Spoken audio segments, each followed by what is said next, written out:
నమస్తే welcome to Nandyal news 9 ముందుగా headlines నంద్యాలలో ప్రజల అభిరుచికి తగ్గట్టుగా ఆధునిక SR Kalyana function hall mini function hall ను ప్రారంభించిన MR digital cable TV chairman Malikireddy Rajagopal Reddy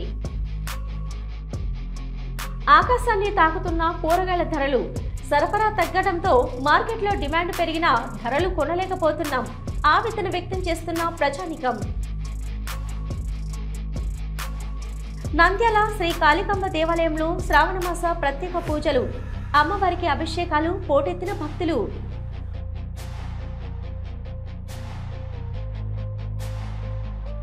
ఓటర్ల జాబితా ప్రత్యేక సమగ్ర సవరణ ఎస్ఐఆర్ ఎన్నికల ప్రజాస్వామ్యానికి ప్రమాదకరం నిరసన వ్యక్తం చేసిన సిపిఎం నాయకులు seven hills hospital chairman Maruthi Kumar తండ్రి అకాల మరణం 20 జీవితాల్లో వెలుగును ప్రసాదించిన రెంటల లక్ష్మీనారాయణ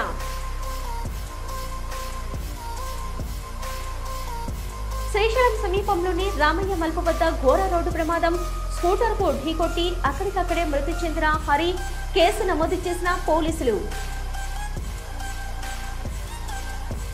శ్రీశైలంలో శ్రావణమాస వరలక్ష్మి వ్రతం పెద్ద ఎత్తున పాల్గొన్న మహిళలు వరలక్ష్మి వ్రతంలో పాల్గొన్న ఆలయ ఈవో శ్రీనివాసరావు దంపతులు మంత్రాలయం సద్గురు శ్రీ రాఘవేంద్ర స్వామి 354వ ఆరాధన సప్తరాత్రోత్సవాలు నేటి నుంచి ప్రారంభం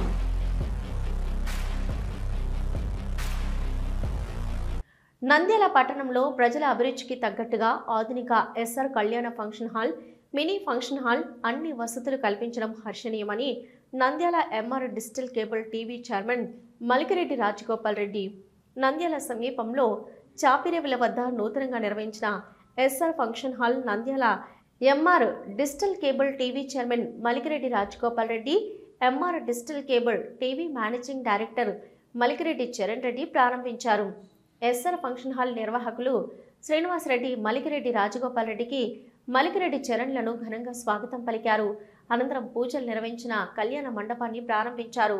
ఈ సందర్భంగా Nandyala MR digital cable TV chairman Malikireddy Rajagopal Reddy మాట్లాడుతూ దినదిన అభివృద్ధి చెందుతున్న నంద్యాల పట్టణంలో 5 ఎకరాల విస్తీర్ణంలో సువిశాలమైన ఫంక్షన్ హాల్ నిర్మించిన శ్రీనివాసరెడ్డిని అభినందించారు. పెళ్లిళ్లకు కావలసిన అన్ని వసతులను ఫంక్షన్ హాల్ నందు ఏర్పాటు చేయడం హర్షం వ్యక్తం చేశారు. మధ్యతరగతి ప్రజల కోసం మినీ ఫంక్షన్ హాల్ ఏర్పాటు చేయడం జరిగిందని పట్టణానికి సమీపంలో ఉన్న ఎస్ఆర్ కళ్యాణం ఫంక్షన్ హాల్ ప్రజలు వినియోగించుకోవాలన్నారు. ఈ కార్యక్రమంలో సిమెంట్ ప్రసాద్ రెడ్డి, రజక ఐక్యవేదిక అధ్యక్షుడు సురేష్, జగన్ ప్రసాద్ తదితరులు పాల్గొన్నారు.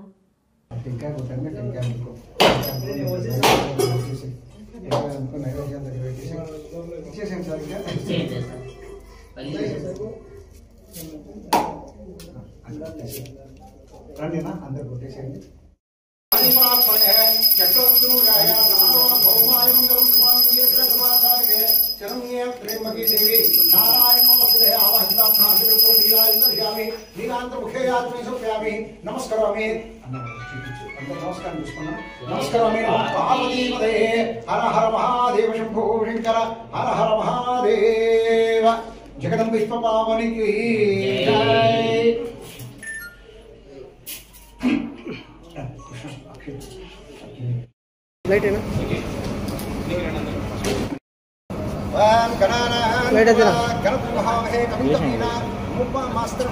జ్యేష్ఠరాజం బ్రహ్మనామ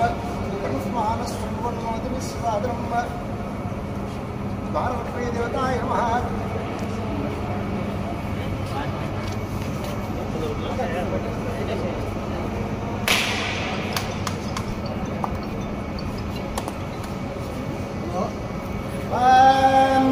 తదేవ లగ్నం సుదినం తదేవ తారాబలం చంద్రబలం తదేవ విద్యాబలం దయోబలం తదేవ నూతన ఫంక్షన్ హాల్ ప్రారంభోత్సవ ముహూర్త సుముహూర్త వస్తు శతమానం భవతి.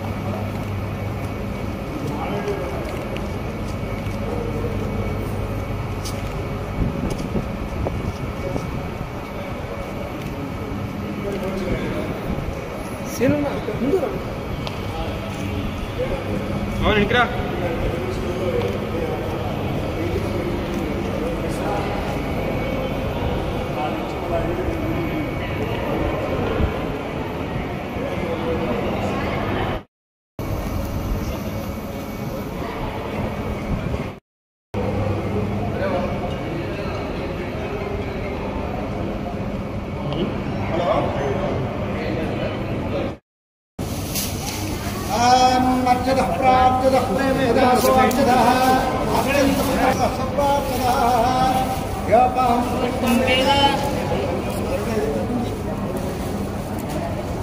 अन्ना व्यापां कृष्णं वेद पुष्पान् पठमान् भवति पुष्पानिकान् धारयामि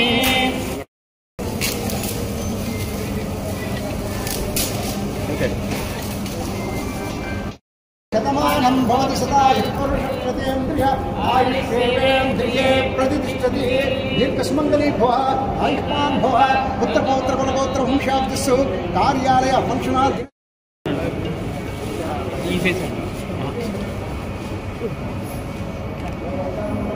सर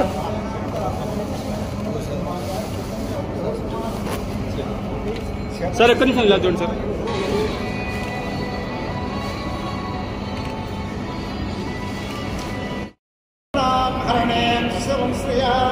चंद्रां ब्रह्मीं लक्ष्मीं जातवेदो ममावह वां महावह जातवेदो लक्ष्मीं दामिनीं यस्यां प्रबोधं कामो दास्यास्वान् कुन्दे यं पुरुषाणं शतमानं भवति सदा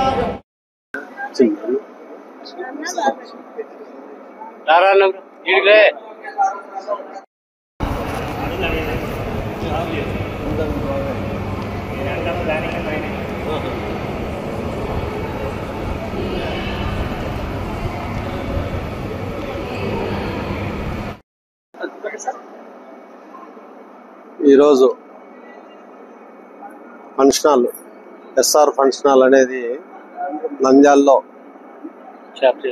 చాప్రేవల్ రూట్లో కట్టడం జరిగినది. చాలా దాదాపు 5 ఎకరాల్లో కట్టడం అనేది సామాన్య విషయం కాదు. చాలా మంది చిన్న చిన్న ఫంక్షన్ హాల్ కడుతున్నారు. ఇది ఒక పెద్ద function hall plus mini function hall, 2 function హాల్గా. ఎందుకంటే ఈ చుట్టూ ప్రాంతం ఈ పక్క పల్లెలకు కానీ చిన్న చిన్న వాళ్ళకి కానీ ఉండేదానికి కానీ వాళ్ళు ఓన్లీ పెద్దోళ్ళకి అనేది లేకోకుండా చిన్న వాళ్ళకి కానీ అవకాశం ఉండాలని చెప్పి చిన్న పెన్షన్ హాల్ ప్లస్ పెద్ద పెన్షన్ హాల్ దాదాపు నంద్యాలలో ఎవరైనా చేసుకోవచ్చు. ఎందుకంటే పెద్ద పెన్షన్ హాల్ ఎందుకంటే మనం 4-5 వేల మంది వచ్చినా కానీ సరిపోయే వసతులు అన్ని కల్పించినాడు శ్రీనివాస్ రెడ్డి గారు. కాబట్టి నంద్యాలలో ఎక్కడికి పోవాల్సిన అవసరం లేదు, ఫంక్షన్ హాల్ లేవని ఆల్మోస్ట్ ఆల్ సుమారుగా ఉన్నాయి. ఇంకా నూతనంగా విశాలంగా ఉండాలని చెప్పి చాలా పెద్ద ఫంక్షన్ హాల్ శ్రీనివాస్ రెడ్డి నంద్యాల ప్రజలకు కట్టినాడు. కాబట్టి నువ్వు కానీ కొద్దిగా వచ్చిన వాళ్ళకు ఫంక్షన్ హాల్, ఎందుకంటే ఫస్ట్ బిగినింగ్ కాబట్టి కొంత చాప్టర్ దూరం ఉంటుంది కాబట్టి నువ్వు అవకాశం వచ్చిన దాన్ని ఎవరిని వదలకోకుండా 10 రూపాయలు అటో ఇటో అడ్జస్ట్ అయ్యి నువ్వు నష్టపోకోకుండా ప్రజలకు ఇబ్బంది పడకోకుండా మనస్ఫూర్తిగా శ్రీనివాస్ రెడ్డికి జరగాలని చెప్పి మనస్ఫూర్తిగా దేవుని కోరుకుంటున్నాను. నంద్యాల కూరగాయల మార్కెట్లో ప్రస్తుతం కూరగాయల ధరలు ఆకాశాన్ని తాకుతున్నాయి. టమాటోతో పాటు పచ్చిమిర్చి ఇప్పటికే సెంచరీ దాటగా గత నెలతో పోల్చితే అన్ని రకాల కూరగాయల ధరలు పెరిగిపోతున్నాయి. దీంతో ఏం కొనలేని ఏం తినలేని అన్నట్లు సామాన్యుల పరిస్థితి తయారైంది. ప్రస్తుత పరిస్థితుల్లో 500 రూపాయలు తీసుకెళ్తే సంచి సగం కూడా నిండని పరిస్థితి నెలకొందని వాపోతున్నారు. వర్షాకాలంలో కూరగాయల సాగుకు విఘాతం కలుగుతుంది. పంట దెబ్బతినడం వల్ల చాలా వరకు కూరగాయల రైతులు నష్టపోతుంటారు. దీంతో వెజిటేబుల్స్ ధరలు పెరిగిపోతుంటాయి. ఏ కారణంగానే ప్రస్తుతం కూరగాయల ధరలు పెరుగుతున్నాయి. గత 10 రోజుల్లో పచ్చిమిర్చి, టమాటాలు, ముల్లంగి, కాలీఫ్లవర్, కొత్తిమీర, పాలకూర, క్యాప్సికం, ఉసిరికాయ, దోసకాయ, పొట్లకాయ సహా చాలా కూరగాయలు ధరలు బాగా పెరిగాయి. ఇక ఇదే సమయంలో గోరుచిక్కుడుకాయ, చామగడ్డ, కాకరకాయ, నిమ్మకాయ మొదలైన వాటి ధరలు మాత్రమే పెరగలేదు. ఉల్లిపాయల ధరలు తగ్గినప్పటికీ బంగాళదుంపలు 2 వారాల తర్వాత వాటి ధరలు మళ్లీ పెరిగే అవకాశం ఉంది. టమాటా 50-60 మంచి ఫస్ట్ క్వాలిటీ టమాటా. వంకాయ 60 రూపాయలు, బెండకాయ 60, బీరకాయ 60, మిక్సీ 60-80 ఫస్ట్ క్వాలిటీ మిక్సీ, చుక్కుడుగా 60, ఉల్లిగడ్డ 93 కిలో, ఆలు 40-50, క్యారెట్ 20 రూపాయలు ఉంది కేజీ, 80 ఉంది, కాకరకాయ 60 కేజీ పెరిగినాయి రేట్లు కొంచెం. వ్యాపారాలు చూస్తే వ్యాపారాలు ఏం లేవు, చల్లగా ఉంది మార్కెట్. ఒకసారి చూడండి ఎట్లా ఉందో, మంది లేరు. మార్కెట్ ఏమో సరుకు ఎక్కువ రావడంలే, బయట నుంచి తెప్పించి అమ్ముతామంటే సేల్స్ ఎక్కువ కావడంలే, కూరగాయలు ఏమి సేల్స్ ఎక్కువ కావడంలే, తక్కువ అయిపోయింది జనాభా, కొనుగోలు తక్కువ అయిపోయారు. శ్రావణ మాసం మొదటి శుక్రవారం సందర్భంగా ఆలయాల్లో ప్రత్యేక పూజలు నిర్వహించారు. నంద్యాల శ్రీ కాళికాంబ ఆలయాల్లో మహిళా భక్తులు పెద్ద సంఖ్యలో పూజల్లో పాల్గొన్నారు. శ్రావణ శుక్రవారం రోజున లక్ష్మీదేవిని ఆరాధిస్తే భోగభాగ్యాలు కలుగుతాయనేది భక్తుల విశ్వాసం. నంద్యాల పట్టణంలోని స్థానిక గాంధీ చౌక్లో వెలిసిన శ్రీ కాళికాంబ దేవాలయంలో శ్రావణమాస శుక్రవారం పూజలను ప్రజలు భక్తి శ్రద్ధలతో నిర్వహించారు. స్థానిక కాళికాంబ దేవాలయంలో అమ్మవారికి ప్రత్యేక పూజలు, అభిషేకాలు ఘనంగా నిర్వహించారు. ఆలయ ఈవో వేణుగోపాల్ రెడ్డి ఆధ్వర్యంలో ఆలయ అర్చకులు ప్రత్యేకంగా అభిషేకాలు, అర్చనలు చేసి భక్తులకు దర్శనం కల్పించారు. అధిక సంఖ్యలో భక్తులు ఆలయానికి రావడంతో ఆలయము కిక్కిరిసిపోయింది. కార్యక్రమంలో ఆలయ సిబ్బంది తదితరులు పాల్గొన్నారు.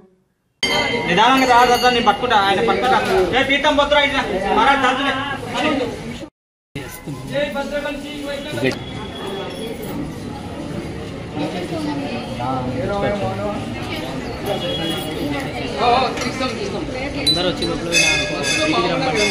బాధపడతారు.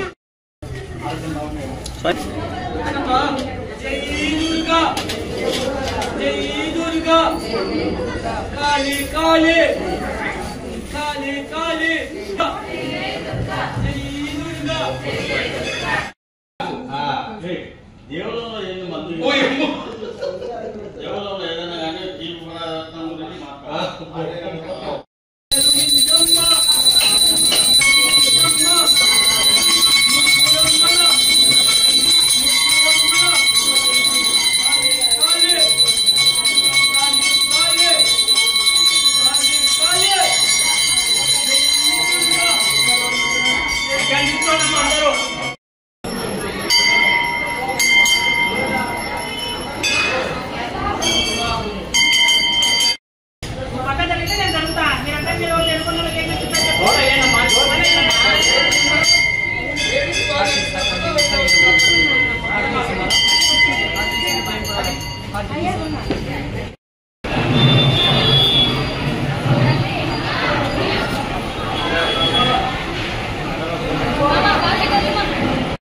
ఓం శ్రీ గురుభ్యో నమః. ఓం శ్రీ మహాగణాధిపతే నమః. ఐం మహాసరస్వత్యే నమో నమః.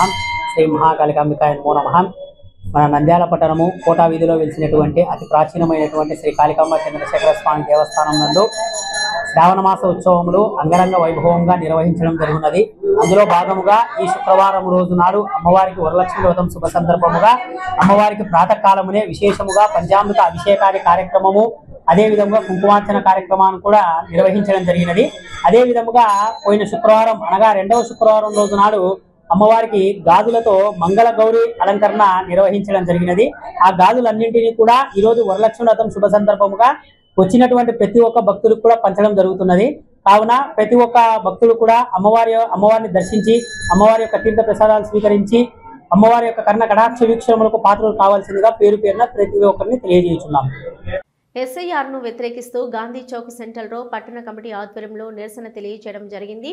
బీహార్లో కేంద్ర ఎన్నికల సంఘం చేపట్టిన ఓటర్ల స్పెషల్ ఇంటెన్సివ్ రివిజన్ ఎస్ఐఆర్ ఎన్నికల పార్లమెంటరీ ప్రజాస్వామ్య వ్యవస్థకు తీవ్ర ప్రమాదం. పౌరుల ఓటు హక్కును ప్రశ్నించే నిబంధనలు ఇందులో ఉన్నాయి. స్వతంత్రంగా వ్యవహరించవలసిన రాజ్యాంగ వ్యవస్థ ఎన్నికల సంఘం. కానీ హోంమంత్రి ఆదేశాలతో ఓటర్ లిస్టుల్ని మార్చేసి లక్షలాది మందికి ఓటు హక్కు నిరాకరించి బీజేపీకి రాజకీయ లబ్ధి చేకూర్చాలన్న పథకం ఇది. 2 నెలల్లో ఎన్నికలు జరగబోతున్న బీహార్లో ఈ ప్రత్యేక సునిశ్చిత పరిశీలన లక్ష్యం ఆ రాష్ట్రంలో ఎన్డీఏ కూటమి అధికారాన్ని నిలబెట్టుకోవడం మాత్రమే కాదు, బీజేపీ ఆర్ఎస్ఎస్ మతతత్వ అజెండా అమల్లో కీలక పరిణామం. ఈ ఎస్ఐఆర్ బీహార్ మాత్రమే కాదు, దేశమంతటా అమలు చేస్తామని కేంద్ర ఎన్నికల సంఘం ప్రకటించింది. గత కొన్ని సంవత్సరాల క్రితం దేశవ్యాప్తంగా ప్రజలు తిరస్కరించిన పౌరసత్వ చట్ట సవరణను, సిఏఏ జాతీయ పౌరసత్వ రిజిస్టర్, ఎన్సీఆర్ చట్టాలను ఎన్ఐఆర్ పేరుతో దొడ్డిదారిన అమలు చేయడానికి కేంద్ర బీజేపీ ప్రభుత్వం సిద్ధమైంది. అందుకు కేంద్ర ఎన్నికల సంఘాన్ని ఆయుధంగా చేసుకుంది. బీజేపీ మతతత్వ అజెండాలో భాగంగా అమలు చేస్తున్న ఎస్ఐఆర్ను వ్యతిరేకించాలని సిపిఎం జిల్లా కార్యదర్శి టి రమేష్ కుమార్, జిల్లా కార్యదర్శి వర్గ సభ్యులు ఏ నాగరాజు ప్రజలకు పిలుపునిచ్చారు. అనుకూలంగా వ్యవహరించినటువంటి చాలా సిగ్గుచేటు. అధికారంలోకి వచ్చినప్పటి నుండి మోడీ ప్రభుత్వము నిఘా సంస్థను ఏ విధంగా ఉపయోగించుకోవాలి, వాటి ద్వారా ఏ విధంగా అధికారంలోకి రావాలనే కాన్సన్ట్రేషన్ తప్ప ప్రజలకు మంచి చేయాలనేటువంటి ఆలోచన లేదు. ముఖ్యంగా బీహార్ లో అధికారం మాకు రాదు, మొన్ననే చావు తప్పి కన్నులొట్టిపోయే విధంగా అధికారంలోకి ఇతర పార్టీలను కలుపుకొని వచ్చినాము. ఈసారి రాష్ట్రాల్లో కూడా మేము కనుమరుగయ్యేటువంటి పరిస్థితి ఉంది. కాబట్టి ఏ విధంగానైనా ఈసీని అడ్డు పెట్టుకొని దొంగ ఓట్లు ఎక్కించి ఎవరైతే అనుకూలంగా లేరో వారి ఓట్లను తొలగించే విధంగా చర్యలు తీసుకోవాలని చెప్పేసి ఈసీకి దిశానిర్దేశం చేయడం ద్వారా ఈ రోజు 65 లక్షల ఓట్లు అయినా దొంగ ఓట్లు ఎక్కించారని చెప్పేసి సాక్షాత్తు ప్రతిపక్ష సభ్యులందరూ కూడా చెప్పడం జరుగుతుంది. అయినా కూడా ఈ రోజు ఈసీ నియంతృత్వము వహించడం చాలా దుర్మార్గము. దీన్ని వెంటనే వ్యతిరేకిస్తున్నాము. గతంలో ఎన్పీఆర్, ఎన్ఆర్సీ, సిఏలను వ్యతిరేకించి దేశవ్యాప్తంగా అనేక రూపాల్లో ప్రజలంతా ఆందోళనలో పాల్గొంటే దాన్ని కొంతమేరకు చట్టమరిగిమ చేయడం జరిగింది. దాన్ని మళ్ళీ తెరపైకి తీసుకొచ్చేలాగున భారతీయులందరూ మేము భారతీయులము అనేటువంటి నిరూపించుకోవాల్సినటువంటి దుస్థితి ఈ రోజు కేంద్ర ప్రభుత్వము తీసుకురావడం అనేటువంటి చాలా దుర్మార్గము. ఇప్పటికైనా కానీ ఈ విధానాన్ని మానుకోవాలని ఇప్పటికైనా కానీ కేంద్రము ఏదైతే రాజ్యాంగాన్ని అమలు చేయాలని చెప్పేసి గతం నుంచి ప్రభుత్వాలు ఉన్నాయో వాటిని అమలు చేయకుండా రాజ్యాంగాన్ని తూట్లు పరిచే విధంగా ఈ రోజు చూస్తుంది. మతాన్ని అడ్డు పెట్టుకొని కులాలను, ప్రాంతాలను వేరు చేసి ఇష్టానుసారంగా వ్యవహరించాలని చూస్తే ఖచ్చితంగా ప్రజలు తిరగబడేటువంటి రోజులు దగ్గరలోనే ఉన్నాయని చెప్పేసి సిపిఎం పార్టీగా కేంద్ర ప్రభుత్వాన్ని హెచ్చరిస్తుంది. పద్ధతిలో చూడాలని ఎందుకు చెప్పేసి ఎలక్షన్ కమిషన్ మాత్రం 65 లక్షల ఓట్లు తీసేసింది. మరో రకంగా గతంలో ఎన్ఆర్సీకి, సిఐకు వ్యతిరేకంగా దేశవ్యాప్తంగా పెద్ద ఎత్తున పోరాటం జరిగింది. పౌరసత్వ హక్కు చట్టం అనేటువంటి తీసేయాలని చెప్పేసి పోరాటం జరిగింది. దాన్ని తాత్కాలికంగా ప్రభుత్వం పక్కన పెట్టినా ఈరోజు ఎలక్షన్ కమిషన్ పేరు మీద మరి పౌరసత్వ సంత సవరణ అనేటువంటిది మీరు ఈ దేశస్తుల ఈ రాష్ట్రంలో ఉన్నారా, మీ తల్లి లేరు, మీ తండ్రులు లేరు అని చెప్పేసి సర్వే చేస్తూ వాళ్ళ ఓట్లను తీసేస్తున్నారు. ఇరువురి జీవితాల్లో వెలుగును ప్రసాదించిన రెంటల లక్ష్మీనారాయణ రెడ్ క్రాస్ ఆధ్వర్యంలో 20 కోట్ల నేత్ర సేకరణ కార్యక్రమం. రెడ్ క్రాస్ జిల్లా మాజీ vice chairman, 7 hills hospital M D, Katyayani group అధినేత మారుతి కుమార్ తండ్రి రెంటల లక్ష్మీనారాయణ ఆకస్మికంగా చనిపోవడంతో రెడ్ క్రాస్ ఆధ్వర్యంలో నేత్రములు సేకరించడం జరిగిందని red cross organ donation motivation coordinator Anand Guruji తెలిపారు. స్థానిక మారుతి టౌన్షిప్లోని తన నివాసంలో రెంటల లక్ష్మీనారాయణ నిన్నటి దినమున హార్ట్అటాక్తో ఆకస్మికంగా మృతి చెందడంతో మారుతి కుమారు రెడ్ క్రాస్ మాజీ చైర్మన్ దస్తగిరి పర్ల దృష్టికి తీసుకుపోవడంతో కర్నూలులోని రెడ్ క్రాస్ ఐ బ్యాంక్ బృందానికి తెలియపరచగా వారి సిబ్బంది ఈరోజు ఉదయం లక్ష్మీనారాయణ నేత్రాలను సేకరించడం జరిగిందని, గత సంవత్సరం ఆగస్టు 25వ తేదీన మారుతి కుమార్ గారి తల్లి శ్యామలమ్మ నేత్రదానంతో నంద్యాల పట్టణంలో ఈ ప్రక్రియను మొదలుపెట్టడం జరిగిందని, అప్పటి నుండి ఎంతమందికి అవగాహన కల్పించామని, దాదాపు 38 మందికి పైగా నేత్రదానానికి ముందుకు రాగా వారి ఆరోగ్యరీత్యా ఇప్పటి వరకు 20 మంది ద్వారా నేత్రములు సేకరించి 40 మందికి వెలుగును ప్రసాదించడం జరిగిందని ఆనంద్ గురూజీ తెలిపారు. ఈరోజు ఈ సంవత్సరం కాలంలో మేము చాలా మందిని మోటివేట్ చేస్తూ దాదాపు 35 మంది పైన నేత్రదానం చేయడానికి సిద్ధమయ్యారు. కానీ వాళ్ళ ఆరోగ్యరీత్యా వాళ్ళ ఆరోగ్య పరిస్థితులను దృష్టిలో ఉంచుకొని వారిలో 20 మందిని నేత్రాలు సేకరించడం జరిగింది. అంటే ఈ సంవత్సరం కాలంలో వీళ్ళు 20 మంది నేత్రాలు ఇవ్వడంతో 40 మందికి చూపును ప్రసాదించిన వాళ్ళు అయ్యారు. నేను ముఖ్యంగా చాలా మందికి తెలియజేసేది ఏంటంటే, తల్లిదండ్రుల మీద ప్రేమ ఉంటుంది, మా తల్లిదండ్రుల నేత్రాలు తీసేస్తారే అని బాధపడాల్సిన అవసరం లేదు. మీరు ఎంత బాగా తల్లిదండ్రులు చూసుకున్నా వారిని దహన సంస్కారాలు చేయాల్సింది, లేదా పూడ్చిపెట్టాల్సిందే. కానీ ఆ మట్టిలో కలిసిపోయే బదులు వాళ్ళ తల్లిదండ్రులు ఇంకా జీవించి ఉన్నారు, వారి శరీరమే బూడిదైపోయింది, కానీ వాళ్ళ కళ్ళతో ఇంకా ఈ ప్రపంచాన్ని చూస్తున్నారని ఒక ఆనందం కలగాలి అంటే ఈ నేత్రదానం చేయాలి. ఎప్పుడో పాత సినిమాలో మంచి మనుషుల సినిమాలో అప్పుడే చెప్పారు, ఏమని, కనులు లేవని నీవు కలత చెలవద్దు, నా కనులు నీవిగా చేసుకొని చూడు అన్నట్లుగా ఇప్పుడు మారుతి గారు చేస్తున్న కార్యక్రమం కూడా అభినందించదగ్గ విషయం. ఇప్పుడు చూడండి, సంవత్సర కాలంలో వాళ్ళ తండ్రి గారు స్వర్గస్థులు కావడము, వాళ్ళ తల్లి గారు స్వర్గస్థులు కావడము. అందరికీ నమస్కారం. గత సంవత్సరం సేమ్ ఆగస్టు నెలలో మా అమ్మగారు స్వర్గస్థులైనారు.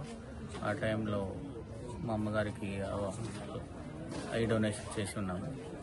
మరి తర్వాత మా నాన్నగారిది కూడా కరెక్ట్ సంవత్సరం లోపలే మా నాన్నగారు స్వర్గస్థులైనారు. దీనికి రెడ్ క్రాస్ సొసైటీకి నేత్రదానం చేసి ఉన్నాం. శ్రీశైలం సమీపంలోని రామయ్య మలుపు వద్ద ఘోర రోడ్డు ప్రమాదం జరిగింది. శ్రీశైలం నుంచి ఎఫ్జెడ్ బైక్పై భార్యతో కలిసి సుండిపంట వెళ్తున్న హరి 25 సంవత్సరాలు. ఈ వ్యక్తి బస్సును క్రాస్ చేసి ముందుకు వెళ్లే క్రమంలో ఎదురుగా సుండిపంట నుంచి శ్రీశైలం వస్తున్న స్కూటీని ఢీకొట్టి ఎఫ్జెడ్ బైక్పై ఉన్న హరి అక్కడికక్కడే మృతి చెందాడు.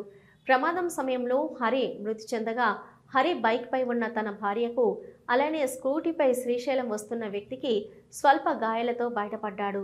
క్షతగాత్రులను 108 అంబులెన్స్లో సుండిపెంట ప్రభుత్వ ఆసుపత్రికి తరలించారు. రోడ్డు ప్రమాదం జరిగిందని తెలియడంతో హుటాహుటిన సంఘటనా స్థలానికి శ్రీశైలం సిఐ ప్రసాదరావు, సిబ్బంది, దేవస్థానం సిఎస్ఓ మల్లికార్జున్ చేరుకొని ప్రమాదానికి గల కారణాలు విచారిస్తున్నారు.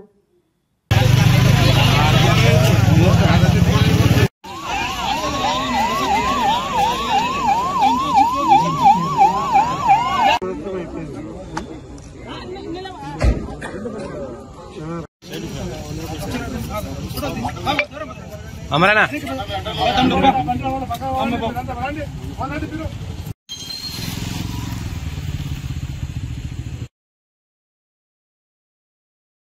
శ్రీశైలంలో శ్రావణ శుక్రవారాన్ని పురస్కరించుకుని దేవస్థానం ఆధ్వర్యంలో ఉచిత సామూహిక వరలక్ష్మి వ్రతం ఘనంగా నిర్వహించారు.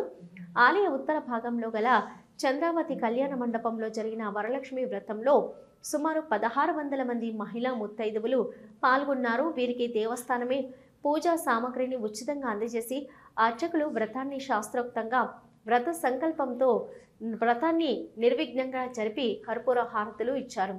అనంతరం వ్రతంలో పాల్గొన్న మహిళలకు అమ్మవారి శేష వస్త్రంగా రవిక, పూలు, గాజులు, ప్రసాదం అందజేసి శ్రీ స్వామి అమ్మవార్ల దర్శనం కల్పించారు.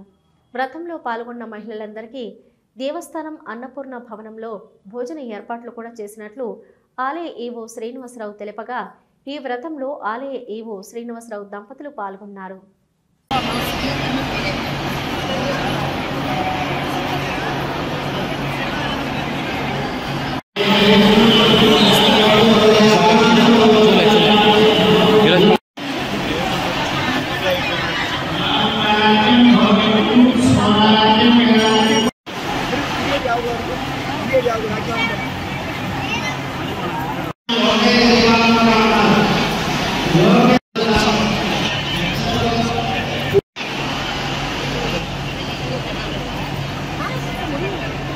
వేదభూమి ప్రదాత భవన మోహనుడు సద్గురు శ్రీ రాఘవేంద్ర స్వామి 354వ ఆరాధన సప్త రాత్రోత్సవాలు నేటి నుంచి ప్రారంభం కానున్నాయి. శ్రీ మఠం పీఠాధిపతి శ్రీ సుబోధేంద్ర తీర్థుల ఆశీస్సులతో 7 రోజుల పాటు వేడుకలు వైభవంగా జరగనున్నాయి.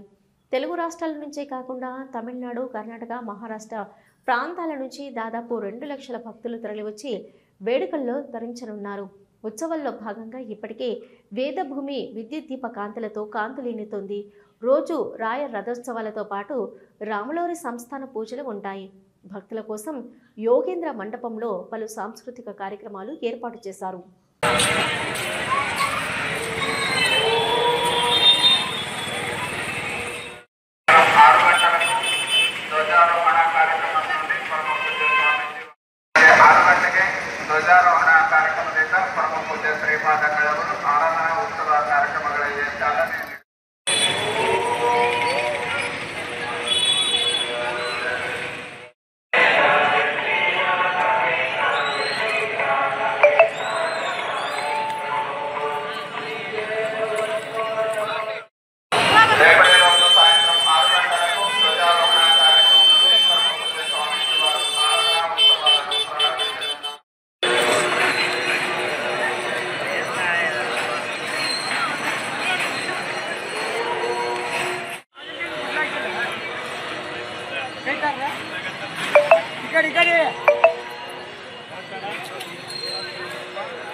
ఎనిమిది నుండి 14 వరకు ఇదే నెల మంత్రాలయంలో అంగరంగ వైభవంగా జరుగుతుంది. దీని భాగంగా వివిధ సాంస్కృతిక కార్యక్రమాలు, అన్న సంతర్పణ, విశేష పూజలు, ఊరేగింపు, తెప్పోత్సవం, రథోత్సవాది కార్యక్రమాలన్నీ జరుగుతుంది. భక్తులకు తగు అన్నదాన వ్యవస్థ, దర్శన వ్యవస్థ, అలాగే వసతి మరియు ఉచిత వైద్యకీయ వ్యవస్థ ఇవన్నీ కూడా మఠం తరఫున ఎప్పట్లాగా పకడ్బందీగా చేయడం జరిగింది. భక్తులు దేశ విదేశాల నుండి ఈ కార్యక్రమాల్లో పాల్గొని రాఘవేంద్ర స్వాముల వారి దర్శనాన్ని చేసుకుని వారు పునీతులై ఆయన అనుగ్రహాన్ని పొందాలి అనేటువంటి విషయాన్ని ఎలక్ట్రానిక్ మీడియా ద్వారా మనం తెలియపరుస్తున్నాం. సర్వే జనాః సుఖినో భవంతు, సమస్త సన్మంగళాని భవంతు.